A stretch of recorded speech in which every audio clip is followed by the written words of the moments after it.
准备好了。အားလုံးပဲမင်္ဂလာပါခင်ဗျာ Digital Computer မှာကြိုဆိုပါရစေကျွန်တော်မြန်နိုင်ပါဒီခုသင်ခန်းစာလေးမှာကျွန်တော်သင်ကြားပေးချင်တာလေးက Microsoft Excel မှာလုပ်ငန်းခွင်အတွက်အရန်ကိုအသုံးဝင်တဲ့ Conditional Formatting ကိုဘယ်လိုမျိုးစနစ်တကျအသုံးပြုရမလဲဆိုတာလေးကိုသင်ကြားပေးချင်တာဖြစ်ပါတယ် Conditional Formatting ကကျွန်တော်တို့အတွက်လုပ်ငန်းခွင်မှာဘယ်လောက်ထိအထောက်အကူဖြစ်ပြီးတော့မှဘယ်လိုအသုံးပြုရမလဲဘယ်လိုအသုံးဝင်လဲဆိုတာကိုအားလုံးနားလည်သွားစေဖို့အတွက်ဥပမာလေးနဲ့တစ်ခါသင်ကြားလေးရှင်းပြပေးသွားမှာဖြစ်ပါတယ်ဒီတစ်ပထမဆုံးဥပမာလေးတစ်ခုကိုစပြီးတော့မှလေ့လာပါမယ်ဒီမှာတော့ကျောင်းသားလေးတွေရဲ့နာမည်လေးတွေနဲ့ကျောင်းသားလေးတွေရဲ့အမစင်းလေးတစ်ခုကိုရေးဆွဲထားတာမျိုးဖြစ်ပါတယ်ဥပမာလောက်ထားတာဖြစ်တဲ့အတွက်စီးရင်ကတော့နည်းနည်းလေးပဲလောက်ထားပါတယ်ဒီမှာသူ့ရဲ့သတ်မှတ်ချက်တွေကိုဒီပလီမှာရေးပေးထားပါတယ်ကျောင်းသားလေးတွေကသူတို့ရတဲ့ရမှတ်လေးတွေပေါ်မူတည်ပြီးတော့မှဒီလိုမျိုးလေးတွေကသတ်မှတ်ပေးမှာပါပထမတစ်ခါကျတော့စမေဝဲကြာရှုံးတဲ့သူတွေပါသူတို့ရမှတ်လေးတွေကအမှတ်40အောက်ကိုနည်းနေမယ်ဆိုရင်တော့အဲ့ဒီကျောင်းသားလေးတွေကစမေဝဲကိုကြာရှုံးပါတယ်ပေါ့စမေဝဲမအောင်ပါဘူးဒုတိယတစ်ခါကျတော့ pass ဆိုတဲ့အရာလေးပါဒါကျတော့သူတို့ရတဲ့ကျောင်းသားလေးတွေအမှတ်ကလေးတွေကအမှတ်40ကနေပြီးတော့မှ40အထက်ရတယ်ဆိုရင်တော့စမေဝဲကိုအောင်မြင်မှာဖြစ်ပါတယ်တတိယတစ်ခါကျတော့ကျောင်းသားလေးတွေရဲ့ရမှတ်လေးတွေကအမှတ်85မှတ်ကနေပြီးတော့မှ85မှတ်နဲ့အထက်ဆိုရင်ကျတော့သူက credit ဖြစ်ပါတယ်အထူးအောင်တဲ့စမေဝဲကိုအောင်မြင်တာမျိုးဖြစ်ပါတယ်ဒီလိုလေးသတ်မှတ်ထားတဲ့ဆိုပါစို့ဒါလေးကိုမှကိုယ့်ရဲ့စင်းစရာ data လေးကိုကြည့်လိုက်တာနဲ့ကိုယ်ကျောင်းသားတွေအမက်စင်းကိုကြည့်လိုက်ရုံနဲ့ဘယ်ကျောင်းသားတွေကတော့စမေးပွဲကိုကြာရှုံးနေဘယ်ကျောင်းသားတွေကတော့စမေးပွဲအောင်မြင်ပြီးတော့မှဘယ်သူတွေကတော့ credit ဖြစ်တယ်ဆိုတာမျိုးကိုကြည့်လိုက်တာနဲ့ချက်ချင်းရှင်းရှင်းလင်းလင်းလေးသိချင်တယ်ဆိုရင် conditional formatting ကိုအသုံးပြုနိုင်ပါတယ်ခုလိုမျိုးလေးစင်းက50ခုလောက်ပဲရှိတယ်ဆိုရင်တော့ဘယ်ကျောင်းသားက credit ဖြစ်တယ်ဆိုတာမျိုးကိုလိုက်ပြီးတော့ရှာနိုင်မယ်ဆိုရင်တော့လွယ်တကူသိနိုင်ပါတယ်ဒါပေမဲ့ data ပေါင်းရာနဲ့ချီပြီးထောင်နဲ့ချီပြီးအများကြီးရှိနေတဲ့အခါမှာတယောက်ချင်းစီကိုလိုက်ပြီးတော့မှစစ်ဆေးနေဖို့တယောက်ချင်းစီကိုလိုက်ပြီးတော့မှကြည့်နေဖို့ကကြတော့အချိန်ကြီးအများကြီးကြာသွားပါလိမ့်မယ်။အဲ့အတွက် conditional formatting ဆိုတဲ့ညာလေးကိုအသုံးပြုနိုင်ပါတယ်။ဒါကြောင့်မလို့ပထမဆုံးတစ်ဆင့်အနေနဲ့ကကြတော့စမဝဲကြာရှုံးတဲ့ကျောင်းသားတွေကိုတဲ့သူကဒီလိုမျိုးလေးအနီရောင်ကာလာလေးနဲ့ပြပေးသေးချင်တာဖြစ်ပါတယ်။ဒါဆိုရင်ကိုယ်ကျောင်းသားတွေရဲ့ရမှတ်ပုံမူတည်ပြီးတော့မှ conditional formatting ကိုအသုံးပြုမှာဖြစ်တဲ့အတွက်ကျောင်းသားတွေအမှတ်လေးတွေအကုန်လုံးကို selection လေးပေးလိုက်မှာပါ။ပြီးတော့ရင်ဒီပေါ်လေးက home တက်ကိုသွားလိုက်ပြီးတော့မှ style ဆွဲကတူလေးထဲမှာ conditional formatting ဆိုတာလေးရှိပါတယ်။သူ့နှိပ်လိုက်မှာပါ။အဲ့ဒီမှာရွေးစရာ box တွေကြာလာမှာပါ။ဒီထဲကနေ highlight cell ကိုသွားပါမယ်။ဒီထဲကနေပြီးတော့မှ ML40 အောက်ကိုနည်းနေတဲ့သူတွေကစမဝဲချရှုံးတယ်လို့သတ်မှတ်ချင်တာဖြစ်တဲ့အတွက်ရွေးစရာအများကြီးတွေကနေပြီးတော့မှဘယ်ကနေအောက်ကိုနည်းတဲ့ data မျိုးကိုရှာမှာဆိုရင်တော့ less than ဆိုတာလေးကိုအသုံးပြုမှာပါ။40အောက်ရမဲ့လေးကိုရှာချင်တာဖြစ်တဲ့အတွက် highlight cell တွေထဲမှာ less than ဆိုတာလေးကို click တစ်ချက်လေးနှိပ်လိုက်ပါပါ။ဒါဆိုရင်ပေါက်စေကြလာပါပြီ။ဒီပေါက်စေကြလာတဲ့အခါမှာဒီထဲမှာကိုလိုချင်တဲ့လောက်နံပါတ်ကိုသတ်မှတ်လို့ရပါတယ်။ကိုအခုရမဲ့40အောက်သမားတွေကစမဝဲကြာရှုံးတယ်လို့သတ်မှတ်ချင်တာဖြစ်တဲ့အတွက်ဒီပေါက်စေထဲမှာ40ဆိုပြီးတော့ရိုက်ပြီးတော့မှထည့်လိုက်ပါပါ။ပြီးတော့တဲ့အခါမှာဆိုရင်ဒီဘက်လေးမှာကျတော့ဘယ်လိုမျိုး format ပုံစံနဲ့ပြပေးရမလဲဆိုတာလေးကိုရွေးချယ်ရတဲ့ပေါက်စေရှိပါတယ်။ဒီမှာကကြာရှုံးတဲ့သူတွေကိုသူကအနီရောင်လေးနဲ့ပြပေးပါလို့ဆိုလိုတာပါဒါကြောင့်မလို့ဒီဘက်ကများလေးပါပါတယ်သူနဲ့ကြည့်တဲ့အခါမှာရွေးစရာ color လေးတွေ format လေးတွေအများကြီးပါအဲ့ဒီကနေပြီးတော့မှ light red လို့ခေါ်တဲ့အနီရောင်လေးနဲ့ပြပေးရမှာမလို့သူရွေးလိုက်ပါမယ်ပြီးတော့ပြီးဆိုရင်တော့ဒီအောင်လေးမှာ okay ဆိုတာလေးကိုနှိပ်ပေးလိုက်ပါမနေ့ခင်လေးမှာဒီမှာကြည့်လိုက်မယ်ဆိုရင်လည်းသူ data ကို preview အနေနဲ့စပြီးတော့ပြနေပါပြီကွယ်ချောင်းသားလေးတွေရမှတ်လေးတဲ့မှာအမှတ်40အောက်ကိုနေပါနေတဲ့နဲနေတဲ့ဒီကြာရှုံးတဲ့သူတွေကိုအကြောင်းလေးနဲ့ပြပေးနေတာကိုတွေ့ရမှာဖြစ်ပါတယ်။ကိုလိုချင်တာလည်းဒီလိုပုံစံလေးဖြစ်တဲ့အတွက်ဒီပလီမှာ okay ဆိုတာလေးကိုတစ်ချက်လေးနှိပ်ပြလိုက်အောင်ပါပဲ။ဒါဆိုရင်ကိုယ့်ရဲ့ချောင်းသားဆင်းလေးကိုကြည့်လိုက်တဲ့အခါမှာဆိုရင်တော့ဘသူတွေကတော့စမေးဝဲကိုကြာရှုံးနေတယ်ဆိုတာမျိုးကိုလွယ်တကူတန်းပြီးတော့မှချက်ချင်းလေးသိနိုင်စေမှာဖြစ်ပါတယ်။ဒီမှာကြည့်လိုက်တဲ့အခါမှာဆိုရင်25မှတ်38 2938ဆိုတော့ဒါလေးတွေကအမှတ်40အောက်ကိုနည်းနေတာမလို့စမေးဝဲကိုမောင်းမြင်ကြတာမျိုးဖြစ်ပါတယ်။ပြီးသွားတဲ့အခါမှာ conditional formatting က dynamic ပါ data တွေကကြိုက်တဲ့ data တစ်ခုကိုသွားပြီးတော့ပြောင်းလဲပြင်ဆင်လိုက်ပြီးဆိုတာနဲ့အဖြစ်မှန်ကိုအလိုလျောက်လေး conditional formatting က update ဖြစ်နေပြောင်းလဲပြနေမှာဖြစ်ပါတယ်။လုပ်ငန်းခွင်ဝင်ဖို့အတွက် Advanced Excel ကိုစွန့်ဖြင့်ထားရိုက်တူချင်းတည်တဲ့တိတိကျကျသင်ကြားလိုသူများအတွက် Advanced Excel 101 Swim Class လေးမှာ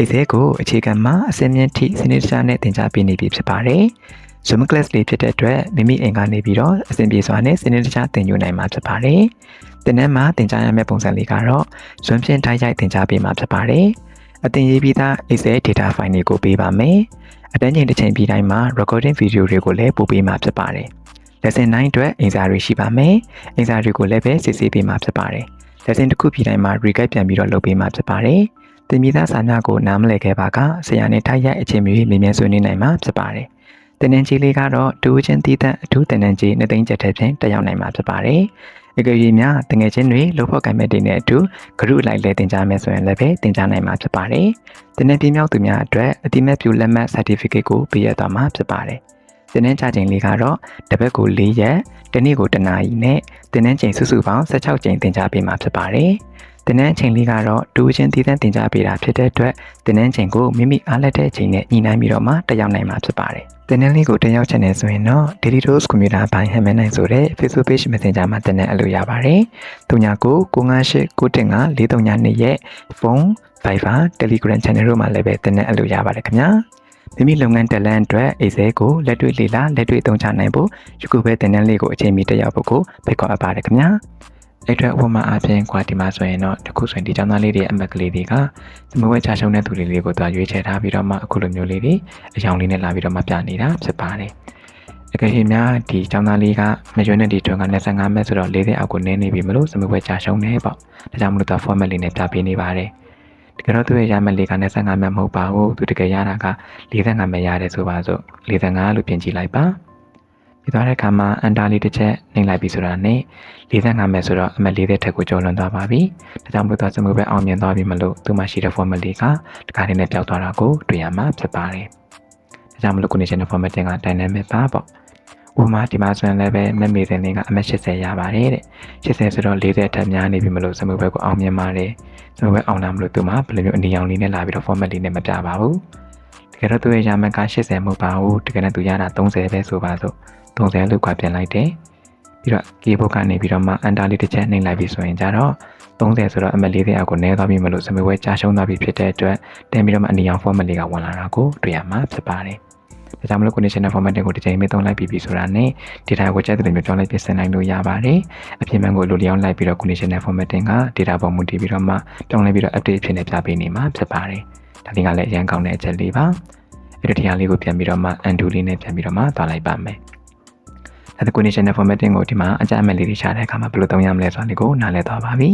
။ဒါဆိုရင် conditional formatting ကိုထည့်သွားပြီးတော့မှမလိုအပ်တော့လို့ပြန်ပြီးတော့မှ clear လုပ်မယ်ဆိုရင်ရောဘယ်လိုလုပ်ရမလဲဆိုတာကိုပါသိထားသင့်ပါတယ်။အဲ့ဒါဒီလိုသတ်မှတ်ချက်ကိုပြန်ပြီးတော့မှဖြတ်လိုက်ချင်ပါတယ်။ conditional formatting လုပ်ထားတာကိုပြန်ပြီး clear လုပ်ချင်တယ်ဆိုရင်လည်းပဲကိုလုပ်ချင်တာလေးကဒီရမဲ့လေးတွေဆိုရင်ရမဲ့လေးတွေကိုပဲဒီလိုမျိုး selection ပေးလိုက်လို့ရပါတယ်။အကယ်၍များက majority ထုံးမှာရှိတဲ့ဒီအမက်ကလေးတစ်ခုကိုပဲ clear လုပ်မယ်ဆိုရင်လည်းပဲသူမှာကိုလုပ်ချင်တဲ့အခွင့်အရေးတစ်ခုဆိုရင်လည်းဒီကမှာပဲ selection ပေးထားပါပြီးတော့ရင်တော့ဒီပေါ်လေးက conditional formatting ကိုသွားလိုက်ပြီးတော့မှအောက်ဆုံးလေးမှာ clear rule ဆိုတာလေးရှိပါတယ်ဒီထဲမှာမှ clear rule from selected cell ဆိုတာလေးကိုတွေ့ရမှာပါကို selection ပေးထားတဲ့ cell ကွက်လေးမှာရှိတဲ့ conditional formatting ကိုပဲ clear လုပ်မယ်လို့ဆိုလိုပါတယ်ကိုဒီတော့ခတဲ့ကိုပဲ clear လုပ်မယ်ဆိုရင်တော့ဒီမှာ clear rule from selected cell ကိုတစ်ချက်လေးနှိပ်ချလိုက်ပါဒါဆိုသူ့မှာရှိတဲ့ conditional formatting ကပဲ clear ဖြစ်သွားတာကိုတွေ့ရမှာပါဒါတော့တစ်မျိုးပါအဲ့တော့ဒါလေးကို undo လေးနဲ့ပြန်ပြီးတော့သွားလိုက်ပါမယ်နောက်တစ်ခါကျတော့ရှိသမျှအကုန်လုံးကို clear လုပ်ချင်တယ်ဆိုရင်လည်းရပါတယ်အကုန်လုံးကို selection လေးပေးပါ conditional formatting ကိုသွားလိုက်ပြီးတော့မှဒီအောက်လေးက clear rule ကိုသွားပြီးတော့ clear rule from selected cell ဆိုတာလေးကိုနှိပ်ချလိုက်ပါဒါဆိုတော့အလုံးပြန်ပြီးတော့မှ clear ဖြစ်သွားမှာပါဒါတော့ပထမတစ်ခုဖြစ်တဲ့အကြမ်းမဲ့လေးတွေကိုခွာ conditional formatting နဲ့ရှာလိုက်ပါပြီဒုတိယတစ်ဆင့်အနေနဲ့ကတော့စမေးဝဲအောင်မြင်တဲ့သူတွေကိုသိချင်ပါတယ်။ဒါစမေးဝဲအောင်မြင်တဲ့သူတွေကိုအဝါရောင်လေးနဲ့ပြပေးပါလို့ဆိုလိုပါတယ်။ဒါဆိုရင်သူရဲ့ကျောင်းသားလေးတွေရရမဲ့လေးတွေကို selection လေးပေးပါမယ်။ conditional formatting ကိုသွားပါမယ်။ highlight cell ကိုသွားပါမယ်။ပေါက်စီကြလာပါပြီ။ဒီတစ်ခါကျတော့ကွာစမေးဝဲအောင်မြင်တဲ့သူတွေကအမှတ်40ကနေ40အထက်ဆိုရင်စမေးဝဲအောင်နာလို့ဆိုလိုတာပါ။အဲဒီကြောင့်ပြောရမယ်ဆိုရင်တော့ကွာ39မှတ်အထက်ကိုရတဲ့သူတွေဆိုရင်စမေးဝဲအောင်နေလို့ဆိုလိုတာပါ။ဒါကြောင့်မလို့ဒီမှာ greater than ဆိုတာလေးရှိပါတယ်ဘယ်လိုမျိုးအမှတ်ထက်ဘယ်လိုကဏ္ဍထက်များတဲ့စီးမျိုးကိုရှာမယ်ဆိုရင် greater than ကိုအသုံးပြုရမှာပါအဲ့တော့ greater than လေးကို click တစ်ချက်လေးနှိပ်လိုက်ပါမယ်အဲ့ဒါတော့ဒီလိုမျိုးလေးပေါက်စီချလာမှာပါအဲ့မှာဒီပေါက်စီထဲမှာဘယ်လောက်ကိုကွာသတ်မှတ်ချင်တာလဲပေါ့အမှတ်40ကနေ40အထက်ဆိုတော့39မှတ်အထက်ဆိုရင်စမှုပဲအောင်တယ်လို့ဆိုလို့ချင်တာမလို့39ဆိုပြီးရိုက်ပြီးတော့မှတွန်းလိုက်မှာပါပြီးတော့ဘယ်လို format လေးနဲ့ပြပေးရမလဲဆိုတာဒီဘက်က box တွေမှာရွေးချယ်နိုင်ပါတယ်ကိုကအဝိုင်အောင်လေးနဲ့ပြပေးပါလို့ဆိုလို့ချင်တာဖြစ်တဲ့အတွက်ဒီ box တွေရဲ့အများလေးကိုနှိပ်လိုက်ပြီးတော့မှရွေးရတဲ့အများကြီးတွေကနေ yellow face ဆိုတာလေးကိုတွေ့ရမှာပါတို့ရွေးလိုက်မှာပါဒီမှာလည်းပဲ data လေးတွေကိုစမှုပဲအောင်မြင်တဲ့သူတွေအားလုံးကို preview အနေနဲ့ဒီမှာအဝိုင်အောင်လေးနဲ့ပြပေးနေတာကိုတွေ့ရပါပြီကိုလိုချင်တာနဲ့ဒီလိုပုံစံလေးဖြစ်တဲ့အတွက်ဒီရောက်လေးမှာ okay ဆိုတာလေးကိုနှိပ်ပြလိုက်ပါ ဒါဆိုရင်ဒီမှာအဝိုင်းအောင်လေးနဲ့လာပြီးပြနေတဲ့သူတွေအားလုံးကစမဝဲအောင်မြင်တဲ့သူတွေပဲဖြစ်ပါတယ်ပေါ့ကိုလိုချင်တဲ့အတိုင်းပဲအမ40ကနေ40တက်သမားတွေကိုဒီလိုမျိုး yellow color လေးနဲ့လာပြီးတော့မှတုံးလိုက်တာမျိုးဖြစ်ပါတယ်ဒါကတော့စမဝဲအောင်မြင်တဲ့သူတွေကိုရှာလိုက်တာပါပြန်ပြီးတော့ clear လုပ်ချင်တဲ့ဆိုရင်လည်းပဲ selection လေးပြန်ပေးပါမယ် conditional formatting ကိုတွားပြီးတော့မှ clear row ကိုတွားလိုက်ပြီးတော့ clear reference selected cell ကိုနှိပ်လိုက်မှာပါဒါဆိုတော့ပြန်ပြီးတော့မှ clear ဖြစ်သွားစေမှာပါလုပ်ငန်းခွင်အတွက် Microsoft Excel ကိုအခြေခံမှစတင်ပြီးအဆင့်မြင့်ထိကျွမ်းကျင်စွာတက်မြောက်လိုသူများအတွက် Excel Special Online Class တွေကိုတက်ရောက်နိုင်ပါတယ်။ Excel Special Online Class တွေမှာလုပ်ငန်းနယ်ပယ်တိုင်းမှာမတိမဖြစ်တည်ထားရမယ့် Microsoft Excel ရဲ့အခြေခံ feature အသုံးပြုပုံတွေအရန်ကိုအသုံးဝင်တဲ့ Microsoft Excel ရဲ့ Formula Function အသုံးပြုပုံတွေနဲ့ Advanced Feature Advanced Formula Function တွေ Pivot Table တွေကိုတနေရာထဲမှာစုံလင်စွာနဲ့စနစ်တကျသင်ကြားရမှာဖြစ်ပါတယ်။သင်ခန်းစာဗီဒီယိုပေါင်း100ကျော်ကို Telegram Channel နဲ့ Facebook Private Group တို့မှာအဆင်ပြေစွာဖြင့်စနစ်တကျလေ့လာသင်ကြားရမှာဖြစ်ပါတယ်။မူလသင်တန်းကြီး6900ကျပ်အစားယခုလအတွင်းမှာအထူးသင်တန်းကြီး9000ကျပ်တဲ့ဖြင့်လက်ခံပေးနေပြီဖြစ်ပါတယ်။အထူးသင်တန်းကြီးတွေကရဲကန့်သက်လေးတဲ့ရှိတာမို့သင်တန်းကိုအမြဲတမ်းတက်ရောက်ဖို့ကိုဖိတ်ခေါ်အပ်ပါတယ်ခင်ဗျာ။နောက်ဆုံးတစ်ခါကျတော့ဒီ credit ပေါ့။ဒါအမတ်ကိုမှ85မက်ကနေမှ85မက်အထက်ဆိုရင်တော့စမှုဘဲကိုအထူးအောင်နဲ့အောင်မြင်ပါတယ်ပေါ့။ဒါကိုရှာမယ်ဆိုရင်လည်းပဲကျောင်းသားလေးတွေရမယ်လေးတွေကို selection လေးပေးမှာပါ။ conditional formatting ကိုသွားပြီးတော့ highlight cell တွေကိုသွားပါမယ်။ပြီးတော့ရင်တော့ဒီမှာရွေးပြအများကြီးတွေကနေ85မက်ကနေ85မက်အထက်ဆိုရင် credit ဖြစ်တယ်လို့ဆိုလိုချင်တာဖြစ်တဲ့အတွက်ဆိုလိုတဲ့ table က94မက်အထက်ကိုရသွားပြီဆိုရင် credit ဖြစ်တယ်လို့သတ်မှတ်ချင်တာပါ။ဒါကြောင့်မလို့ပဲခဏအထက်ဘယ်လိုမျိုးကိန်းခဏအထက်ဆိုရင်ကြတော့ greater than ကိုသုံးမှဖြစ်တဲ့အတွက် greater than လေးကို click တစ်ချက်လေးနှိပ်လိုက်မှာပါ။ပေါက်စီချလာပါပြီ။ဒီပေါက်ဆီမှာ85မက်အထက်ဆိုတော့94မက်အထက်ကိုဆိုလိုချင်တာဖြစ်တဲ့အတွက်94လို့ရေးသွင်းလိုက်မှာဖြစ်ပါတယ်။ပြီးတော့ဒီဘက်ကရွှေပြ format လေးထဲမှာသူအစိမ်းရောင်လေးနဲ့ပြပေးသေးချင်တာမလို့ညလေးကိုနှိပ်လိုက်ပြီးတော့မှအစိမ်းရောင်လေးကိုရွှေ့ပေးလိုက်မှာပါဒီမှာလည်းသူ preview အနေနဲ့ corrected ဖြစ်တဲ့သူတွေကိုစပြီးတော့မှပြနေပါပြီပြီးတော့ပြီးဆိုတော့ဒီအောက်လေးမှာ okay ဆိုတာလေးကိုနှိပ်ပေးလိုက်အောင်ပါပဲဒါဆိုရင်ကိုယ့်ရဲ့ချောင်းသားလေးတွေကြမဲ့လေးတွေမှာအထူးအောင်နဲ့အောင်မြင်တဲ့သူလေးတွေကိုအစိမ်းရောင်လေးနဲ့လာပြီးတော့ပြပေးနေတာကိုတွေ့ရမှာဖြစ်ပါတယ်ဒီမှာသင်ကြည့်လိုက်တဲ့အခါမှာဒီချောင်းသားလေးတွေအကုန်လုံးက85မက်ကနေ85မက်အထက်ကိုရနေတဲ့သူတွေအားလုံးပဲဖြစ်ပါတယ်ဒီအခုလောက်သွားလိုက်တဲ့ conditional formatting အားလုံးက dynamic ပါပဲအခုလိုမျိုးဆင်းရုံနေနဲ့ပြနေတဲ့သူတွေက credit ဖြစ်တဲ့သူတွေပါသူတို့ရဲ့အမှတ်လေးတွေကတခုခုပြောင်းလဲသွားပြီဆိုတာနဲ့သူတို့ရဲ့ format လေးတွေကဘာပြောင်းလဲသွားတာကိုတွေ့ရပါမယ်အဲ့တော့ဒီမှာမမြတ်သွဲဆိုရင်အမှတ်60ရပါတယ်သူက85မှတ်ထက်များတာမလို့သူက credit ဖြစ်ပါတယ်ကြတော့90မဟုတ်ပါဘူးတကယ်တမ်းသူရတာက90ပဲရတယ်ဆိုပါစို့90လို့ကွာပြန်လိုက်ပြီဆိုပြီးတော့ enter လေးတစ်ချက်နှိပ်လိုက်တဲ့အခါမှာဆိုရင်အမှတ်90ဆိုတော့ credit မဟုတ်တော့တာမလို့တန်ပြီးတော့မှ format လေးပျောက်သွားတာကိုတွေ့ရမှာဖြစ်ပါတယ်ပေါ့ဒါဆိုရင်တော့ conditional formatting ကိုဘယ်လိုသုံးပြရမလဲဆိုတာနားလည်သွားပါပြီအဲ့အတွက် undo လေးနဲ့ပြန်သွားပါမယ်ဒါလေးတွေကိုပြန်ပြီး clear လုပ်ဖို့အတွက် selection လေးပြန်ပြီးတော့ပေးပါမယ် conditional formatting တွေကနေ clear တွေထဲမှာ clear reference selected cell လေးကိုနှိပ်လိုက်မှာပါဒါဆိုရင်တော့ fail ဖြစ်တဲ့သူတွေ pass ဖြစ်တဲ့သူတွေ credit ဖြစ်တဲ့သူတွေကို conditional formatting နဲ့ပြောင်းလဲပြီးတော့မှရှာလိုက်တာပါဒါလေးကိုမှကွာစင်းကိုကြည့်လိုက်တာနဲ့ဘယ်သူက fail ဖြစ်တယ်ဘယ်သူက pass ဖြစ်တယ်ဘယ်သူက credit ဆိုတာမျိုးကိုအကုန်လုံးကိုတွဲဖက်ပြီးတော့လည်းသုံးနိုင်ပါတယ်အဲ့တော့အကုန်လုံးကိုတိုက်ရိုက်လည်းထည့်နိုင်ပါတယ်ပေါ့ဒါကြောင့်မလို့ကိုယ်ရမယ့်လေးတွေအားလုံးကို selection ပေးပါ conditional formatting ကိုသွားပါမယ် highlight cell ကိုသွားပါမယ်အရင်ဆုံးစမေဝဲကြာရှုံးတဲ့သူတွေကိုသိချင်တာမလို့40အောက်ဆိုတဲ့အမှတ်ကိုရှာချင်တာဖြစ်တဲ့အတွက်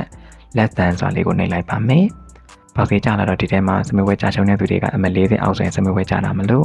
40ဆိုပြီးတော့ရေးသွင်းလိုက်မှာပါပြီးတော့အနီရောင်လေးနဲ့ပြပေးသေးချင်တာမလို့ light red ဆိုတဲ့ဒီမှာအနီရောင်ဖြောက်လေးကိုရွေးမှာပါ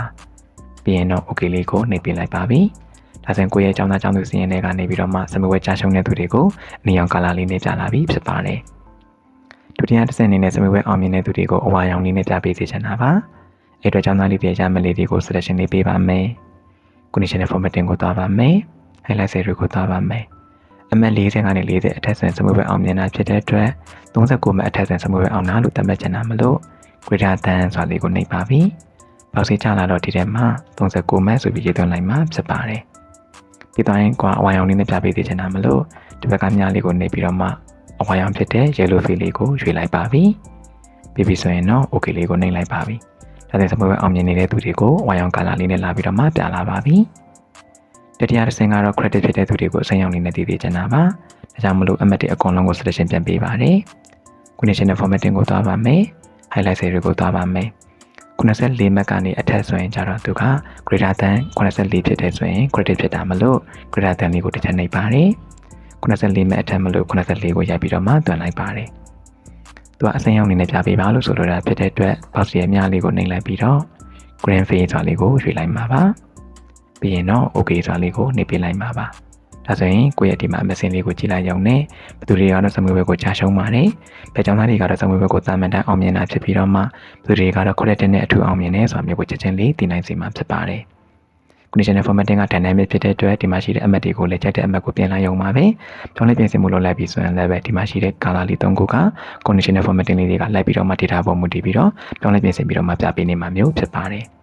ဒါဆိုရင်တော့ယခုသင်ခန်းစာလေးမှာလေ့လာခဲ့ရတာက Microsoft Excel မှာအရန်ကိုအသုံးဝင်တဲ့ conditional formatting ကိုဘယ်လိုမျိုးစနစ်တကျအသုံးပြုရမလဲဆိုတာကိုလေ့လာခဲ့ရတာဖြစ်ပါတယ်။ဒီသင်ခန်းစာလေးရမယ်ဆိုတော့လုပ်ငန်းခွင်အတွက်အကျိုးရှိမယ်လို့ယုံကြည်ပါတယ်။သင်ခန်းစာလေးကအကျိုးရှိတဲ့ဆိုရင်ဗီဒီယိုလေးကို like လေးနှိပ်ခဲ့ပေးပါ။ comment လေးမှာလည်း yes လို့ရေးခဲ့ပေးပါ။ကျွန်တော် YouTube channel လေးကိုလည်း subscribe လေးလုပ်ခဲ့ပေးပါခင်ဗျာ။ခုလိုမျိုး Microsoft Excel ကိုလုပ်ငန်းခွင်အတွက်စနစ်တကျနဲ့ကျွမ်းကျင်စွာနဲ့တက်မြောက်ခြင်းနဲ့အခြေခံကနေပြီးတော့မှ advanced level အထိ advanced formula တွေ function တွေခုလိုမျိုး feature တွေ pivot table pivot check တွေဒါတွေအားလုံးကိုစနစ်တကျနဲ့ကျွမ်းကျင်စွာနဲ့သင်ကြားခြင်းနဲ့ဆိုရင်တော့ကျွန်တော်ရဲ့ advanced Excel 101 swing class တွေကိုတက်ရောက်နိုင်ပါတယ်။ဆရာနဲ့တိုင်းရိုက်တူချင်းဆွန်ဖြင့်သင်ကြားရမှာဖြစ်ပါတယ်။တူချင်းတည်တဲ့ swing class တွေကိုယခုလအတွင်းမှာအထူးသင်တန်းကြီး2သိန်းကျပ်တက်ပြန်လက်ခံပေးနေတာဖြစ်ပါတယ်။ဒါကြောင့်မို့သင်တန်းလေးကိုတက်ရောက်ဖို့ကိုဖိတ်ခေါ်အပ်ပါတယ်။ကိုကြီးများမိမိကမိမိအလုပ်အားတဲ့အချိန်မှာသင်ခန်းစာဗီဒီယိုလေးတွေကိုကြည့်ရှုပြီးတော့မှလေ့လာခြင်းနဲ့ဆိုရင်တော့ Advanced Excel Special Video Class တွေကိုတက်ရောက်နိုင်ပါတယ်။ Excel Special Video Class တွေကိုတော့ Facebook ဒါမှမဟုတ် Telegram မိမိနဲ့တင်ရ platform မှာသင်ခန်းစာဗီဒီယိုအစားဆုံးကိုမိမိအားတဲ့အချိန်မှာသင်ပြစွာဖြင့်လေ့လာနိုင်မှာဖြစ်ပါတယ်။ Video Class တွေကိုတော့ယခုလအတွင်းမှာအထူးသင်တန်းကြီး9000ကျပ်တက်ပြန်လက်ခံပေးနေတာဖြစ်ပါတယ်။ဒါကြောင့်မို့သင်တန်းလေးတွေကိုတက်ရောက်ခြင်းနဲ့ဆိုရင်တော့ဒီဗီဒီယိုလေးရဲ့ပေါ်မှာပါတဲ့ဖုန်းနံပါတ်လေးကိုဆက်သွယ်နိုင်ပါတယ်။အဲဒီဖုန်းနံပါတ်လေးရဲ့ Telegram နဲ့ Viber တို့မှာလည်းသင်တန်းအလို့ရပါတယ်။ Daily Dose Computer by Hamilton ဆိုတဲ့ Facebook Page Messenger မှာလည်းတင်နေနိုင်ပါတယ်ခင်ဗျာအကြိမ်များဒီသင်ခန်းစာလေးမှာနားလည်တာမရှင်းတာရှိခဲ့မယ်ဆိုရင် comment လေးမှာပေးခဲ့နိုင်ပါတယ်နောက်တဲ့သင်ကြားပေးခြင်းတဲ့သင်ခန်းစာလေးတွေဒီချင်တဲ့မိကုံးလေးတွေရှိမယ်ဆိုရင်လည်း comment လေးမှာပေးခဲ့ပေးပါကျွန်တော်ပြန်ပြီးတော့မှပြချပေးသွားပါမယ်ဒါအကျိုးရှင်တဲ့နေ့ရက်လေးကိုမြဲတမ်းထားပါပဲဆိုင်နိုင်ကြပါစေအားလုံးကိုစိတ်နှပြချမ်းသာကြပါစေခင်ဗျာအားလုံးကိုကျေးဇူးတင်ပါတယ်ခင်ဗျာ